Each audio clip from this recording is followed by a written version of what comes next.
Well, hello there, everybody. My name is Tony Grillo, and that's my lovely girlfriend, Elizabeth, whom we've been together, 2 years now? We just got done with church.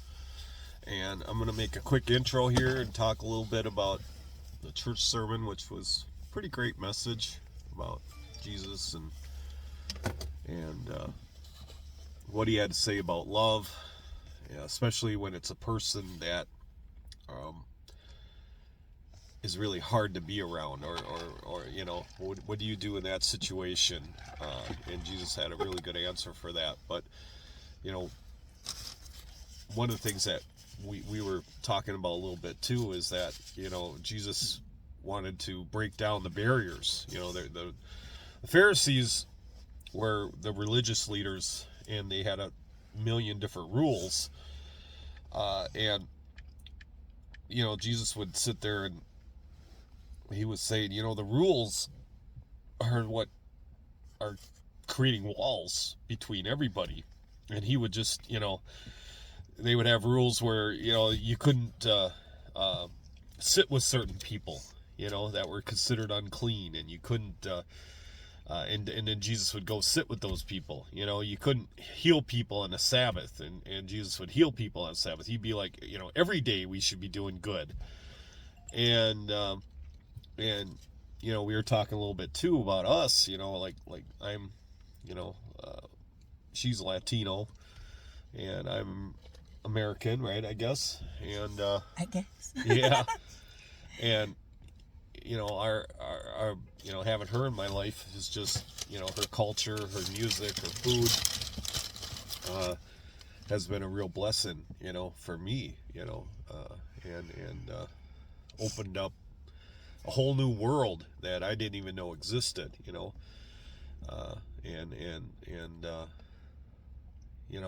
was, has enriched me, because she obviously thinks differently.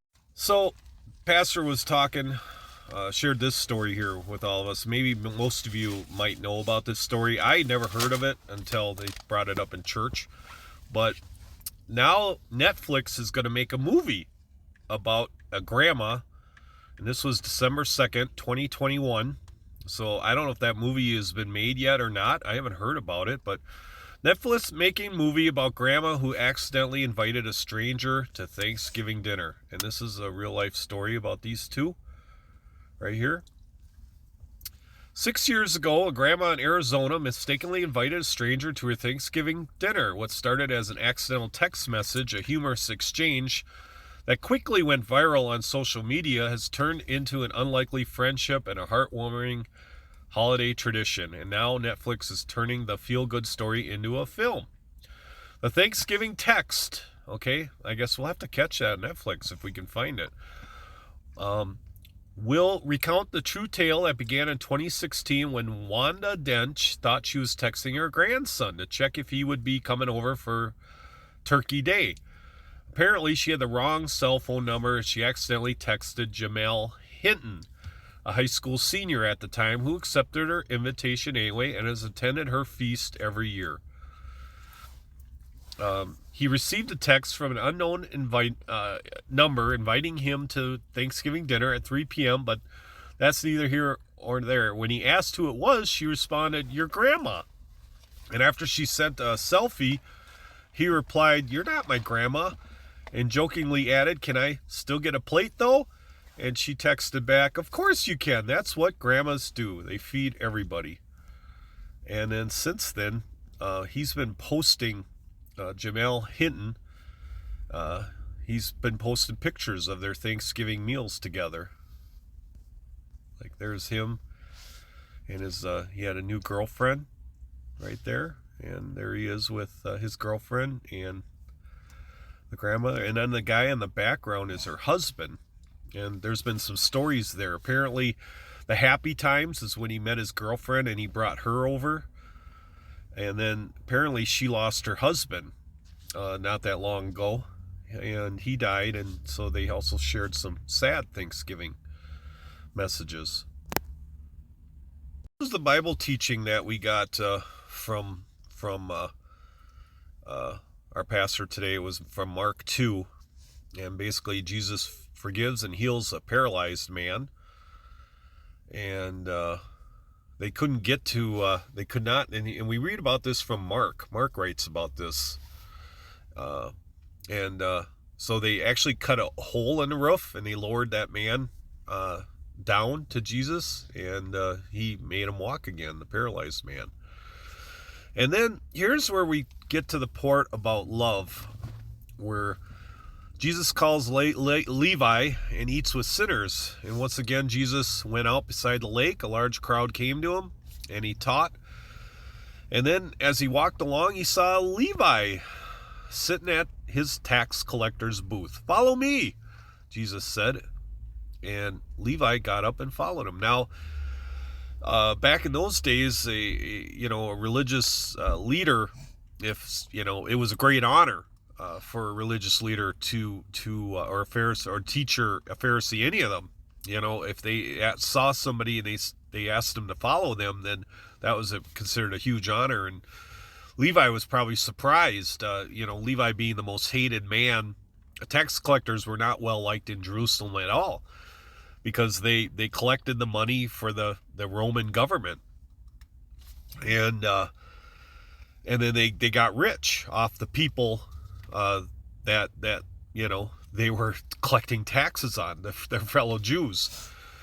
And so Jesus was actually having dinner at Levi's house, and these tax collectors were very rich, and sinners were eating with him and his disciples.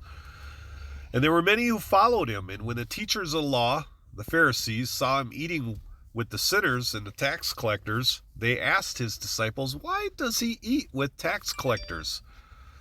On hearing this, Jesus said to them, "It's not the healthy who need a doctor, but the sick. I have not come to call the righteous, but sinners." So it is not the healthy who need a doctor.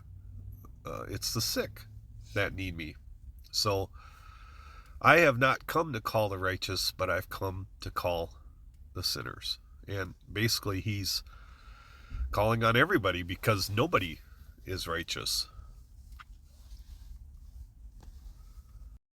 Now, part of the message they talked about in church was choosing others over choosing yourself. And that was a big message that Jesus was trying to share with everybody. Do good instead of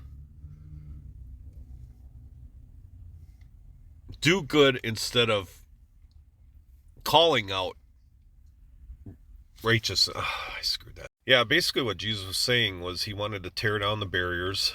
You don't want to hang around others that think like you. You want to choose good over being right. And people are drawn to our love before they love our God. That's why Jesus had huge crowds wherever he went. People were just drawn to him. And this was an interesting message too. Choose others over choosing ourselves. And even when you Google this, it's kind of interesting, the answer you get, because Google thinks you've made a mistake, and so you'll get a whole bunch of stuff like "I choose me" and "why you should choose yourself." Why does choosing yourself and what's best for you hurt so much?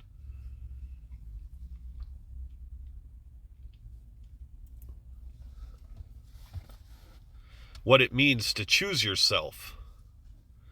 And these are interesting too. Not choosing yourself is a survival mechanism. How to prioritize yourself. The secret to being attractive. Choose yourself instead. How choosing myself has changed my life forever. Choosing yourself. But that's not the message that Jesus was teaching. He was teaching choose others over yourself. And that's where you'll find happiness. And you should always do that.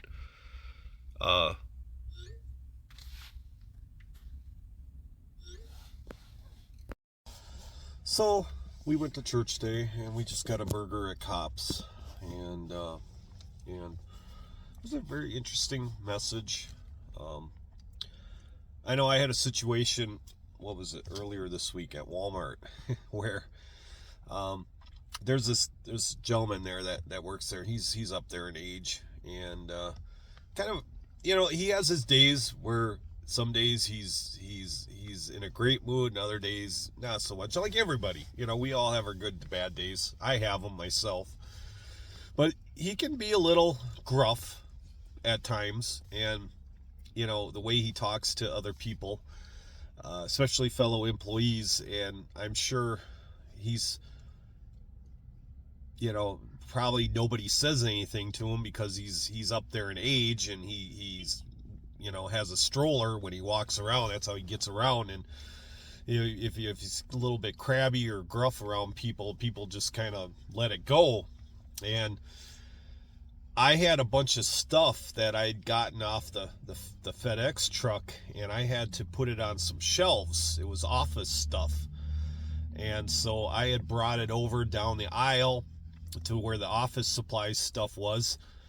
And there was a computer there, and he was sitting on the computer doing whatever it was he had to do. We all, as employees, we all have to check in on the computer. Sometimes we check our emails. Sometimes they got lessons that we have to learn. Corporate mail comes through the computer system, so you have to check up, like if there's a recall on a product or anything like that. You have to check in on the computer every day. You're supposed to do that, and that's for everybody. Everybody's got to do it. And they also have news that's going on, Walmart news, anything that they want us to know. And so he was sitting there on the computer. He picked the one computer right in this little, area where all the storage racks are everywhere. And I don't have any clue as to how long he's going to be there, And so I bring my card in, and, I said hi to him. I always say hi to everybody. He's like, that's what and I'm like, whatever, And so I start unloading the cart, and he's like, well, hey, before you start doing that, can you let me get out of here? And he said it real crabby like, and I suppose he's been doing this for years, and nobody, probably most people are like, yeah, sure, whatever. Well, I'm a kind of a truck driver. I've been, for 25 years, and truck drivers are a different breed. If somebody kind of says something like that to us, we kind of respond the same.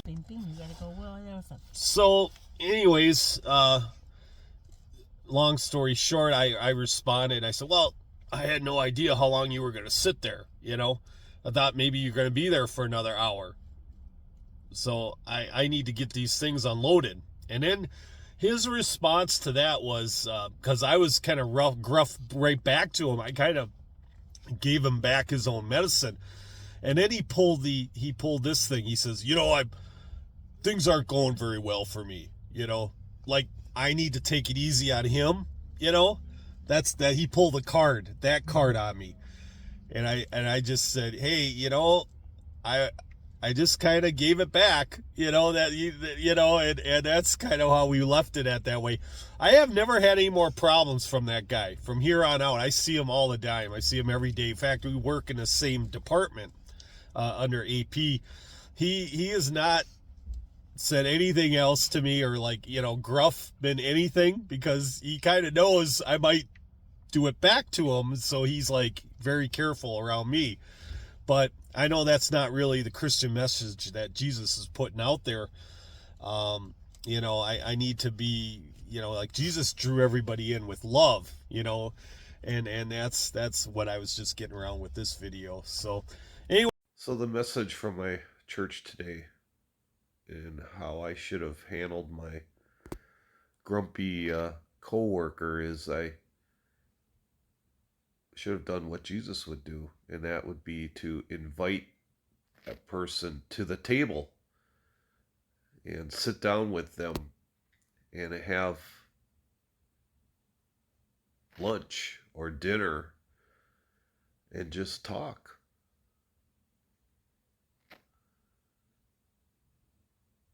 Much like the grandma did with Jamel when she offered him an invitation to her Thanksgiving dinner. Anyways, I'm going to end this video with a song that the church band sang. I thought this is the first time I ever seen any of those people get up there on stage, and they had a lady singer there, and her voice was really good. So I'm going to end this video with that. Wisconsin Hugs. Say bye. This is Wisconsin Hugs. All right. Back to him to tell of who he is and what he's done for our stories. Will you sing this next song with me?